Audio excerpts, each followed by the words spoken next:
Hey, true believers. Chris Mack coming at you today with DCeased Unkillables #1.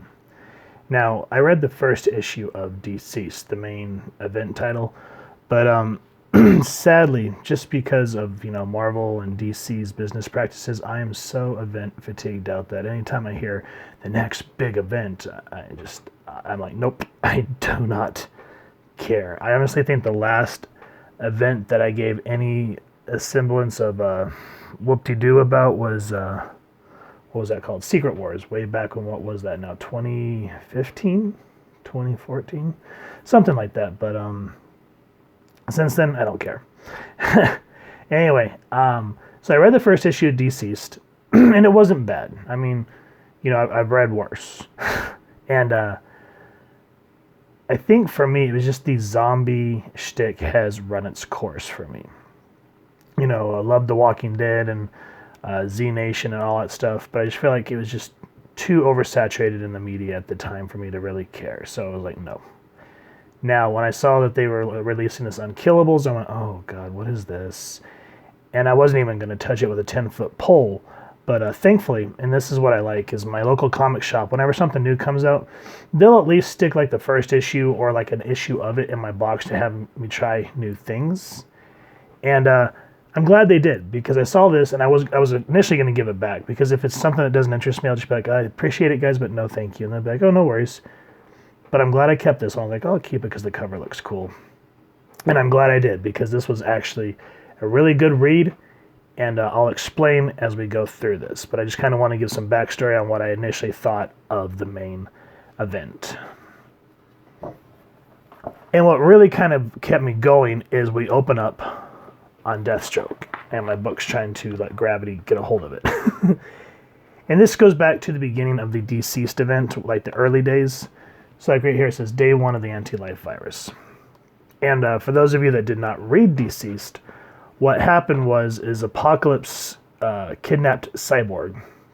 And him and DCeased, I think is how you say his name, were trying to do something with the anti-life equation with him, and it turned into the anti-life virus. And so they sent Cyborg back to Earth, and that's where the outbreak happened. Cyborg was patient 0.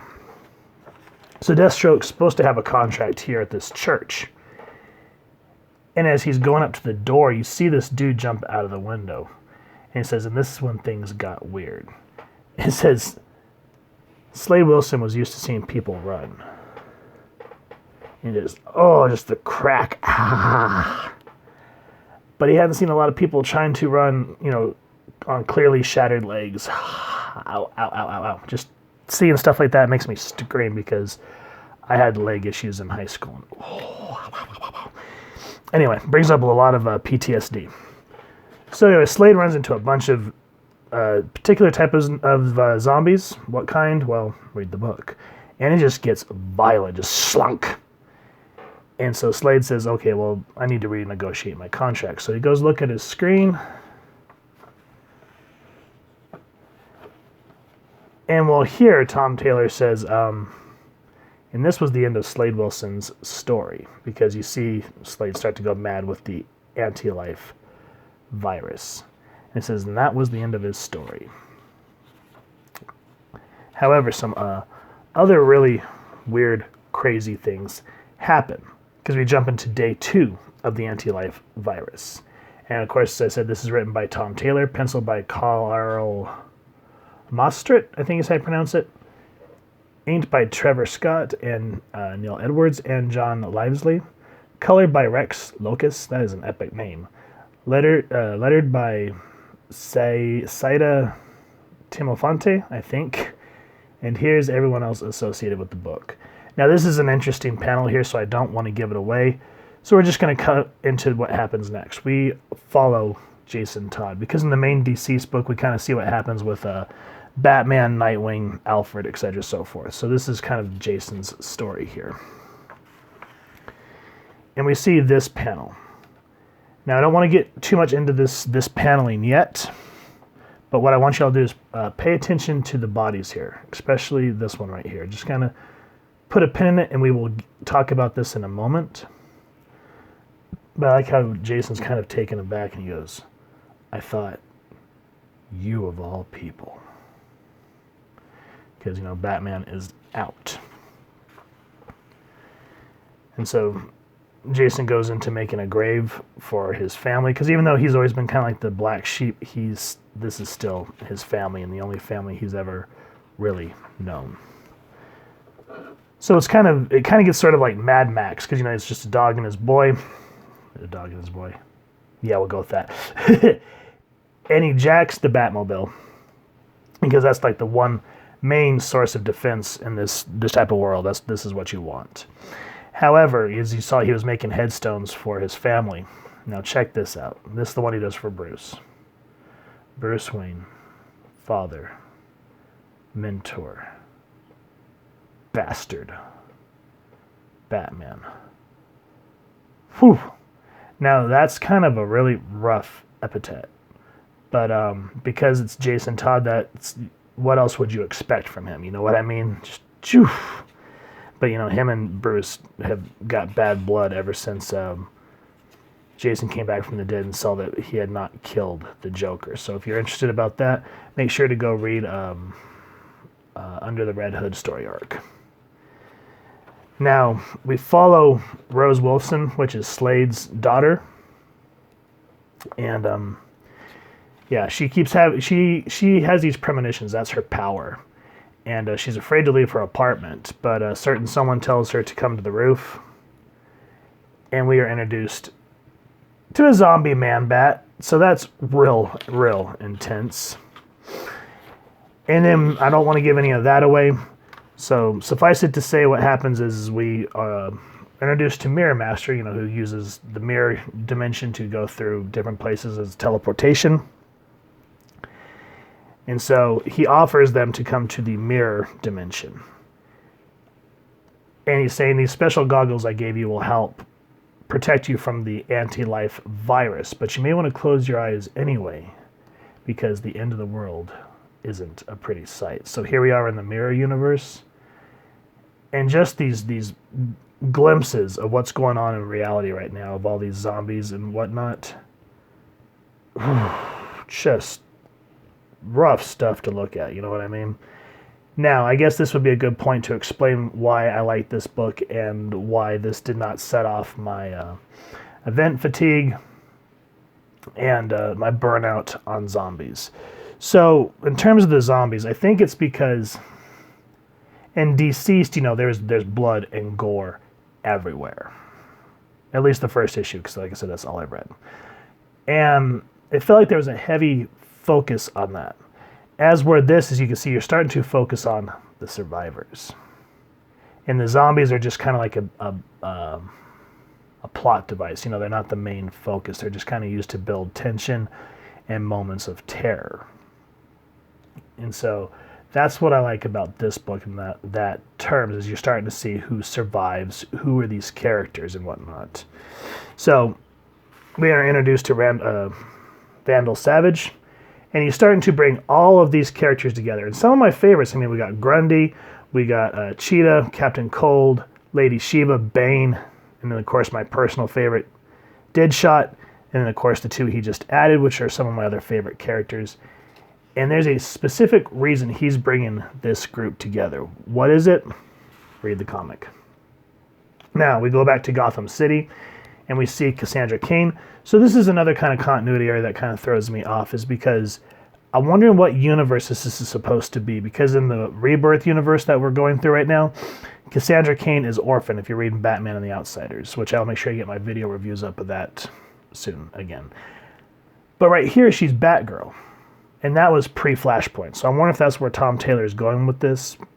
So who knows? But then that would throw you off, because if you read DCeased, you know, if it's supposed to be pre-Flashpoint, then why is Jonathan Kent part of this? Because he didn't come into the universe until Lois and Clark settled down in the New 52 universe. So maybe this is just this whole pocket dimension because, you know, reasons.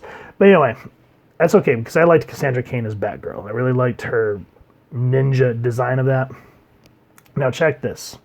Cassandra's helping there at the GCPD, and Harvey's like,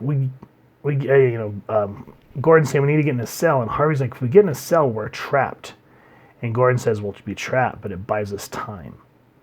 Time for what? And he points at Batgirl and like, she's the only one coming. And so a really gut-wrenching moment happens there.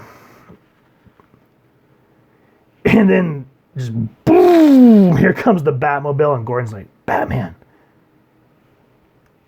Not Batman. Get in the car. And so you kind of start to see who the key players of this book are going to be. Gordon is hit with a really heartbreaking reality that I don't want to give away because I really want you guys to read this book, but it's gut-wrenching. But as you can see, Jason Todd and Cassandra Cain, and Gordon starts to make all the connections of who the Bat family is.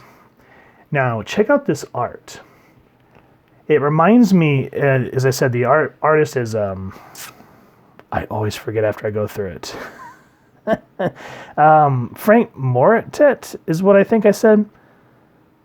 Carl Mostert, I'm sorry. But if you look at the way the faces are done and whatnot, it's very remnant of Frank Quitely. And I really like Frank Quitely's work, especially the stuff he did with Grant Morrison on New X-Men and Batman and Robin. And it works for this book. Just, you know, the harsh lines just really kind of helps with the horror and kind of like that sense of not hyper, there's not hyper realism, but it's just the rugged lines like that just really help with this type of story. And so I appreciate that. Now, Gordon's asking if there's anybody else alive. And Jason says, Damian was alive last I checked. He's in Metropolis along with Alfred. The rest are gone. Now let's take that pen out of that panel I was talking about in the Batcave. And I said, pay attention to this uniform. Is that not Damian's uniform? So that leads you to believe that body laying there is supposed to be Tim Drake. But that's not the Tim Drake outfit. So I thought that was just kind of like a little pet peeve of mine continuity-wise, but not enough to take away from the story. But I was like, wait a minute, how's Damian alive when that's Damian? Oh, that's supposed to be Tim. But Tim doesn't wear the Damian, you know, it becomes a whole big thing. Now, they end up in an alleyway, and he finds the Joker, and he goes, damn, it should have been me. I should have been the one to kill him. Now, I am going to spoil something because it's just too awesome not to ignore. And he is like, one thing first. And you just see that look of anger because there's that, again, it goes back to Under the Red Hood where when Jason comes back and realizes Batman has not killed the Joker. And Gordon's like, what are you doing? And what do we get? We get a clown hood ornament. And Gordon's like, seriously? And Gordon's drinking because he's having a hard time dealing with things. And he goes, that's pretty fucked up. And Jason's just like, it's an apocalypse. And it's just, oh, that's too great. Now, I'm not going to get into the whole thing of what happens and why they end up in Bloodhaven, because that's where these three characters end up. And they're talking to a group of kids. And what I like is Gordon says, these are two real superheroes, Batgirl and Robin. And he's just like, what? Because he hasn't been Robin in years. So, and again, it's just one of those things. And he's just like, dude, are you serious? Oh, but yeah. DCeased. What I'm liking here is it's a 3-part miniseries. So it's not going to be like, oh, here's the next big event with its 600 tie-in books, and here's our 12-issue run, and oh, we're going to add 2 more issues at the end so that we can make sure to add the whole story. And see, that's where event fatigue starts to come into play. This is self-contained for the most part. I mean, yes, it's part of the DCeased universe, but what they're doing with it is, okay, things are going on, but we're just focusing on Batgirl Cassandra Cain, Red Hood Jason Todd, and Jim Gordon. And, of course, the villains, but they're more kind of like a plot device, just like the zombies are. We're following these 3 characters, and it feels more like a human interest story. And that's where I appreciate this take, because it doesn't feel like an event book. It just feels like Tom Taylor's doing a 3-part story. And I can appreciate that. So kudos to this book. I'm so glad my local comic shop put it in my box and just kind of went, yeah, you should read it. And I'm glad I did. It kind of does, in a sense, make me want to go back now and get the collected trade of DCeased and see if I was wrong, which I hope I am. Because like I always say, I love having my expectations subverted, where I'm like, this is going to be terrible. And then I'm like, oh my God, that was good. What was I thinking? So I'm hoping that'll be the case. And so I'll have to go see if my local comic shop can order it for me. Speaking of which, if you've enjoyed this comic book, please make sure to support your local comic shop. And at the time of this recording, if we're all still cooped up in the house, you can call your shops and either they can mail it to you, curbside deliver, or like with my comic shop, they personally delivered it to my door and left it on my front door and then knocked. But and then you paid through, what was it, PayPal, which was really neat. Or if this is the future and we all have flying cars and whatnot, please take a moment out of your day to go pick up this comic, because it will definitely pick up your day. And if you have enjoyed the review, please make sure to take a moment, hit like, share, and subscribe. Helps the club channel more than you could possibly know, especially since we've had to start the channel over, which breaks my heart, but inevitably it couldn't be helped. You know what I mean? And if you wouldn't mind hitting that fancy little zombie bell next to subscribe, that way as we continue to upload content, you guys will get notified and come to the channel, and we'd love to have a dialogue with you down in the comments below or on our social media sites, which I'll make sure to leave the links down in the description below. And with all that said, I hope you all continue to have an absolutely amazing day reading, and happy hunting, true believers.